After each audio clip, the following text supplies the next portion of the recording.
Hello, everybody. This is Angie. I am so excited that you decided to join me today for How to Travel and Stay Friends, a group travel webinar. So how to travel together and stay friends. I am super excited to talk about this topic. I am particularly passionate about this topic because one of my favorite things to do is travel with my friends. So this is a picture you can see from a group cruise we did to the Southern Caribbean a couple years ago, all dressed up on formal night. I specialize in obviously group travel, all-inclusive Caribbean resorts, cruises, bucket list trips, and Disney World vacations. I think it's a really fun puzzle to figure out which location is going to work best for your group and which resort is going to meet all of your group members' needs, or at least the most important ones. Because one thing I found in planning group travel is that it is really hard to take everyone's priorities and considerations and meld that all together in a location where everyone will be happy. So that's why I put together this little webinar and why I love to specialize in these kind of trips. So let's start with what we're going to cover. Vacation options ideal for groups, how to make decisions, the important conversation you have to have with all your guests, and then how to save money, everyone's favorite topic. So to start with, when we talk about vacation options ideal for groups, there's a few key factors that are really important as we make those decisions. Length of trip. Are all of your guests committed to the same length of vacation, or will you need flexibility so guests can stay for a shorter or longer length of time? To give you an example, if you are planning to go for a week to a key location, but what you're hearing back from all of your friends and family are that, hey, we just want to come for the weekend, that's going to lead you in a different direction for what type of vacation you pick. Variety of activities. Do all of your guests share the same interests and want to participate in the same activities?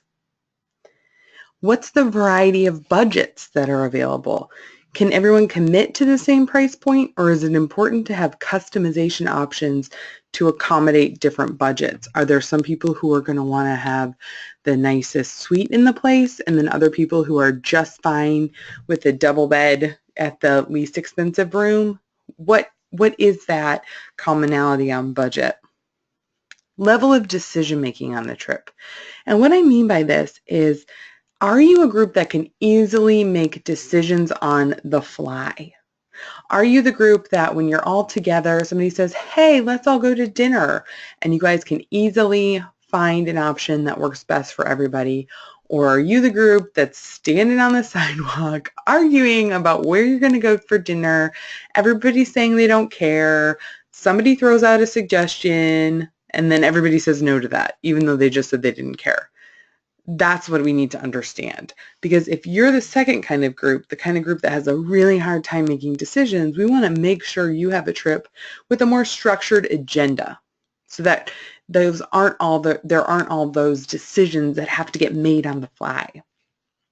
Adults only versus family friendly. Is this an adults only trip? Is this a couples only trip? Are you looking for a place that has lots of kid-friendly activities? What are the ages of the kids going to be? Because that'll make a difference between different resorts.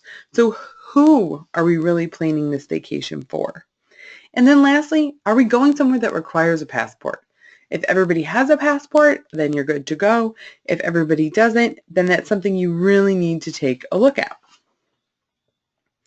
And so what I want to look at next is different vacation options and what kind of group they'd be best for, to kind of give you that idea as we move forward. So we're going to look at cruises, all-inclusive resorts, group tours, regular hotels, and house rentals. So first up, the cruise. So this is best for the group who wants the same length of vacation, because you go on a cruise that's 3, 4, 7, 10 nights. You can't join late and you can't leave early. Have different interests because you can customize your vacation through the shore excursions. Have varying budgets. There's a pretty big spread in budget from an interior cabin, that's a cabin without windows, to the nicest suite on the ship. want a more structured agenda. This is what I mean by this is you're going to know every night where you're eating dinner, where you're eating breakfast. Delivered to your room each day is a list of activities that you can choose to participate in if you want. You're only going to spend a certain amount of time in each port, so it has a lot of structure to it. If you want family activities, including supervised kids activities. So many of the cruise ships have a kids club. They have kids activities you can participate in. Where cruises don't have as much is adult-only spaces. So some ships will have a special pool that's adults only, or a restaurant that might be adults only, but otherwise it's a pretty family-friendly environment. And you don't all have to have passports. As of right now, 2016, cruises leaving from a U.S. port and returning to the same U.S. port, you can board with your government-issued birth certificate and a government-issued photo ID. So just to give you a good idea of what's available. Okay?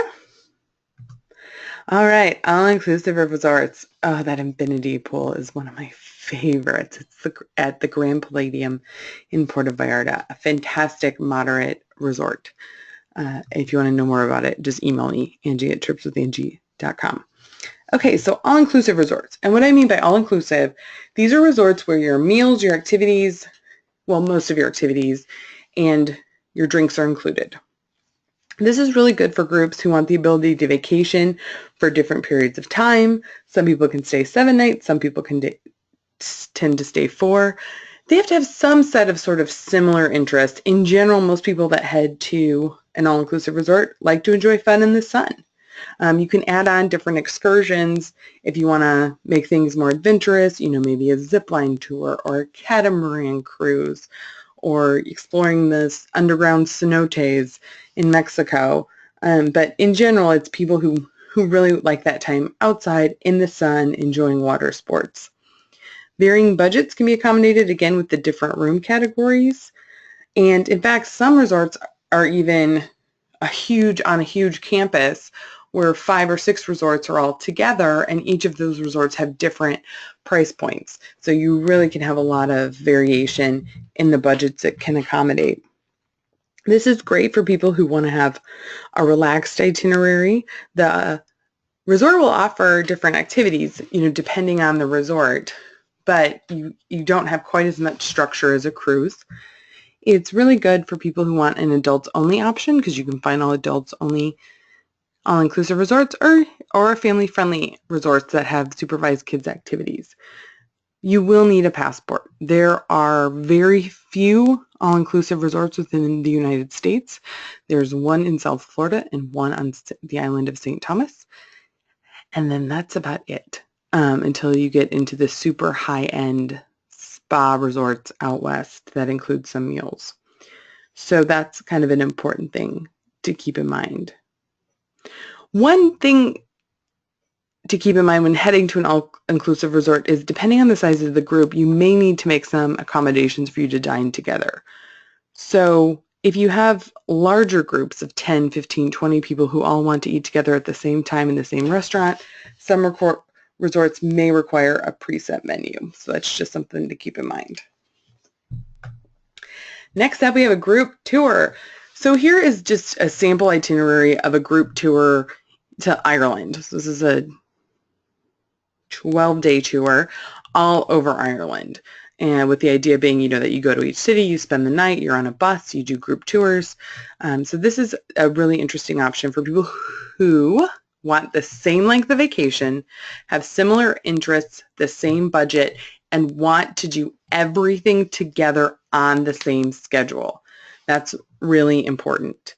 This is a way for people who share a hobby to vacation together. So for instance, if you have a genealogy group and you're all of Irish descent, this would be a wonderful option for you. You guys could all go over to Ireland. You have this structured itinerary, including tours that are key to your interest, and you'd be able to explore all of that together and not have to worry about a thing. A bus would pick you up from the airport, be with you the entire time, and drop you back off. So this is just a really fantastic option for that type of a group. You really want to make sure that you do things together in that you do have those similar interests. It's very hard to customize this type of experience because a lot of times the group tour companies have preset agendas and itineraries. So you could join a preset tour. So for instance, let's say the Celtic Tours has a tour that is available for 40 people. Well, you and 19 of your friends could join that tour. Or you could ask to have a customized tour made for just the 20 of you.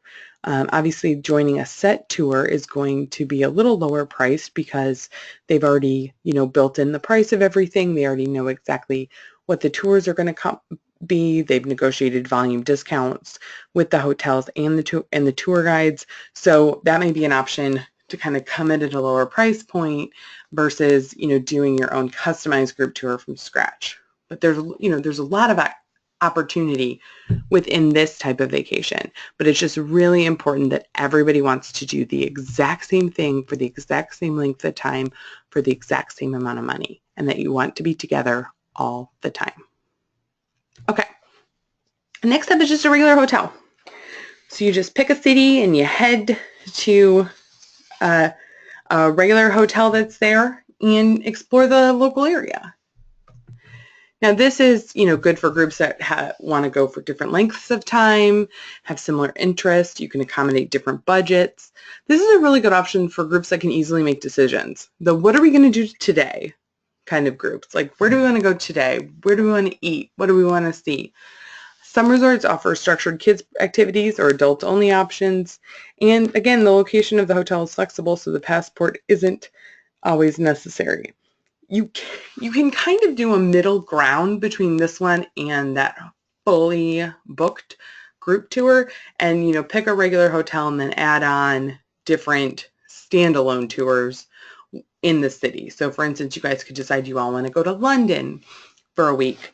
Or most of you want to be there for a week, and you could pick the hotel and that could be your central location, and then we could add on and customize with maybe a Buckingham Palace tour for those who are interested, or a cruise down the river for those who are interested.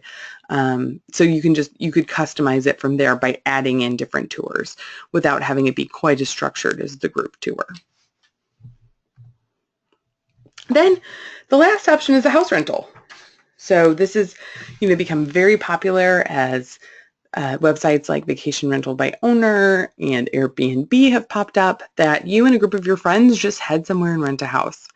And so this is really good for groups that, again, want that same length of time because you have to commit to the house for a certain period of time, have similar interests, have the same budget, can easily make decisions, don't need structured activities, and again, the passport doesn't really come into play as you pick the location of your house. The important thing here is that everyone has the same understanding going in what's going to happen. Who's going to be responsible for the cleaning? How are you going to handle meals? Is the expectation that all of you are going to be together all the time? Are there tours that need to be set up? The location of the house is incredibly important in terms of whether or not or how many rental cars you'll need for people to be able to go off and explore the area you're staying in. So there's a lot that goes into setting up a rental house to make sure it's a successful experience beyond just finding a house from a reputable dealer. But it can be a terrific experience.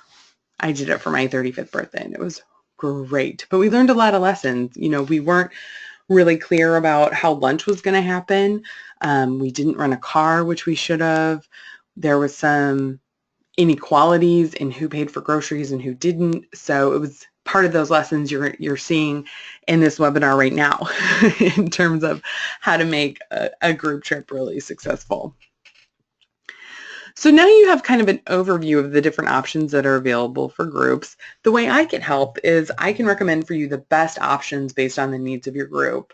And we can look at like, this might work or this might work. But the big thing is that I can help you customize your vacation to overcome the cons of any one option. If people are saying, oh man, the all-inclusive sounds pretty good, but I can help you through those buts, and help you explain to your fellow group members sort of why this option would be best or what they're trading off by going to a different option.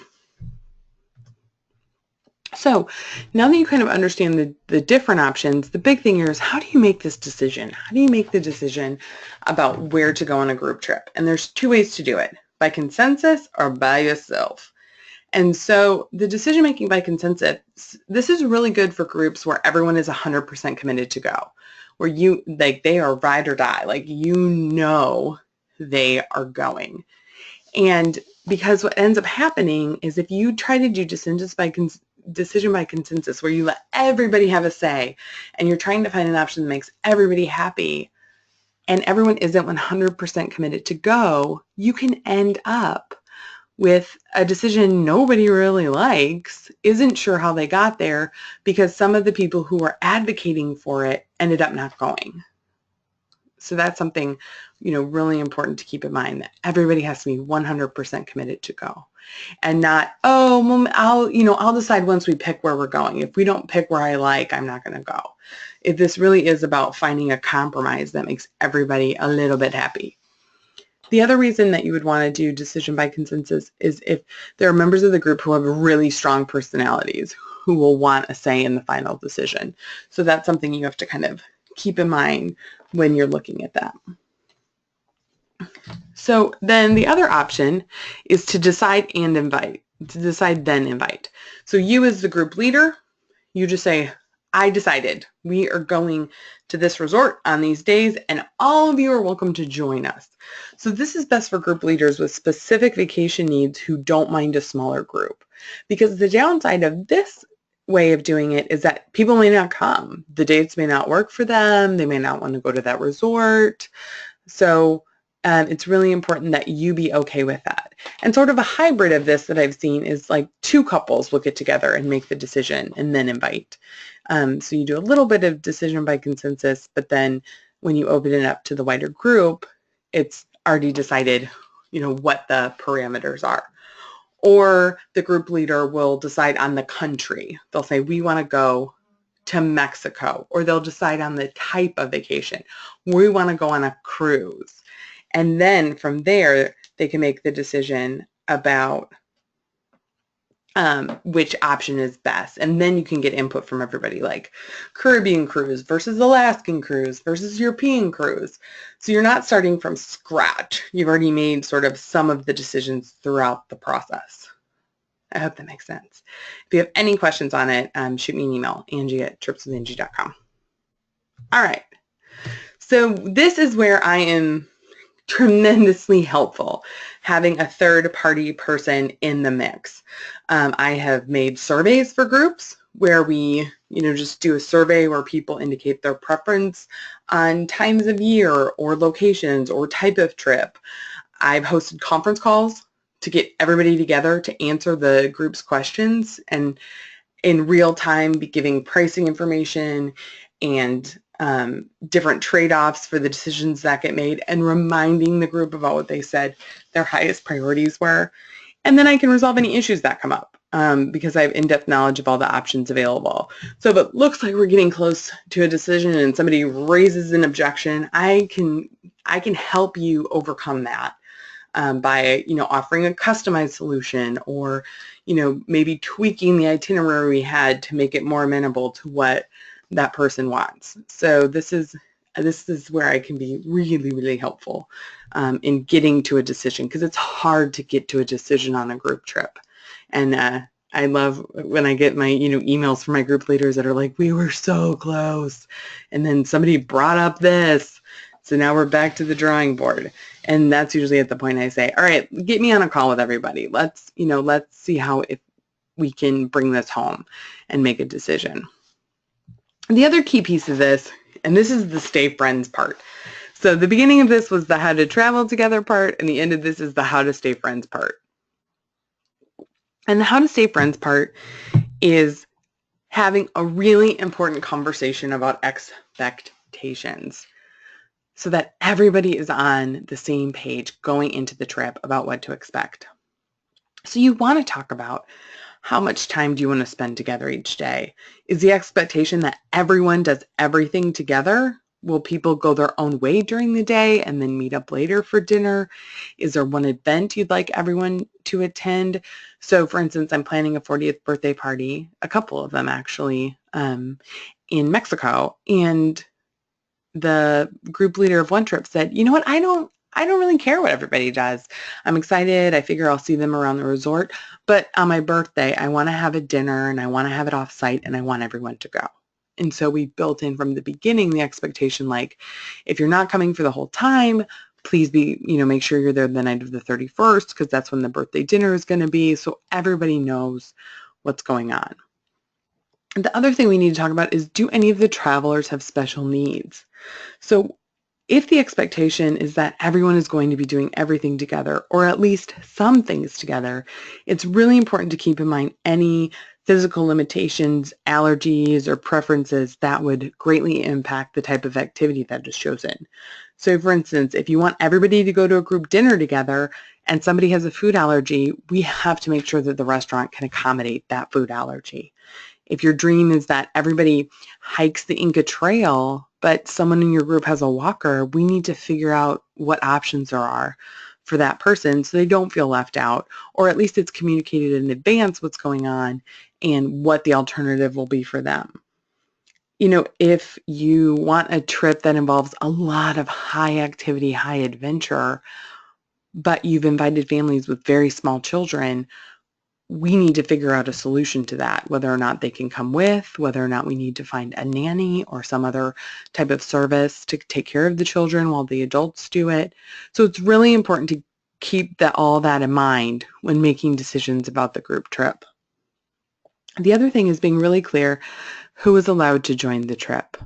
I have seen girlfriend getaways go astray when one woman decides to bring her husband and the entire group just falls apart, because they never explicitly said from the beginning it was a girls-only trip. It just so happened that it was only girls going. And so it's really important to be really clear about who is coming on this trip. Is it adults only? Is it our families welcome? Are families welcome with younger children? Are there going to be activities for high schoolers in the resort you choose? So just having that really good sense of who are the people going to be that come on the trip. And then how will you pay for things that are not included in your vacation package? Cruises and all-inclusive resorts are easy choices for group trips because your meals are included on cruises and at the all-inclusives, and then at the all-inclusive your drinks are included too. And so for regular hotels, for group tours, for house rentals, it's really important that there's a conversation about how are we paying for meals? Are we just splitting the check the whole time and it all even out? Is everybody always getting separate checks? Like, what are we doing? How is this going to be handled in advance so that everyone is really clear about what's going to happen and what their contribution is expected to be? So speaking of money, let's talk about how to save it. All right. So on cruises, most cruise lines offer incentives for groups of 8 cabins or more where you can get a discounted rate if you book far enough in advance, or some additional onboard credit, or maybe a special happy hour for just your group, depending on how large your group is. And then there's a couple other ones that will offer onboard incentives for groups as small as 5 cabins. So it's just kind of important to know how big you think your group's going to be so we can set it up right from the beginning. And as I said, you can lock in lower rates if your group cabin, if you book a group of cabins at least a year in advance.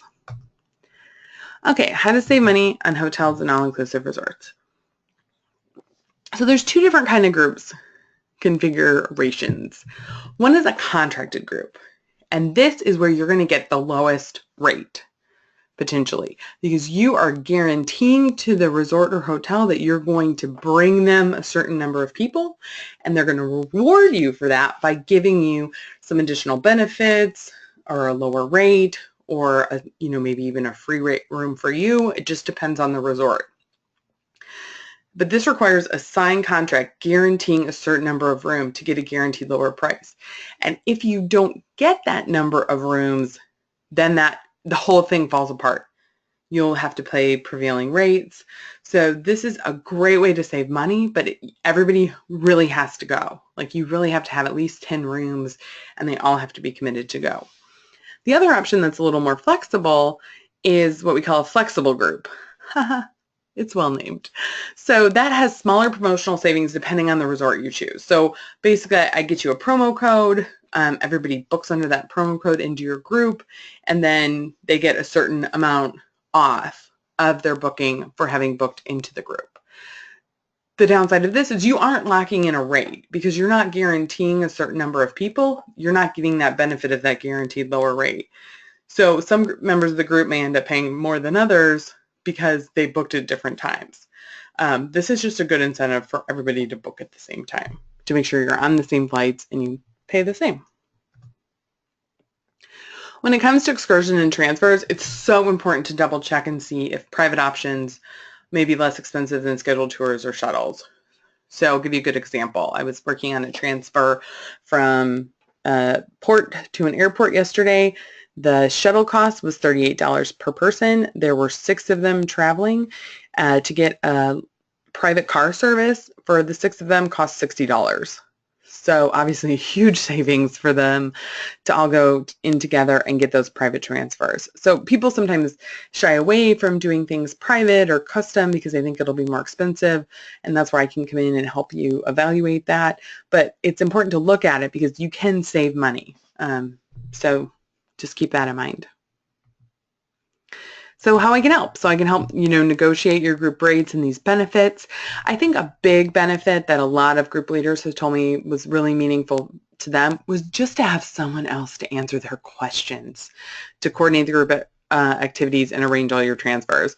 One of my group leaders emailed me the other day. She goes, "Can I just tell you how awesome it is when we're all together with my friends and they start asking me all these questions about the trip, and I just look at them and say, call Angie, text Angie, email Angie. Like, I just call her.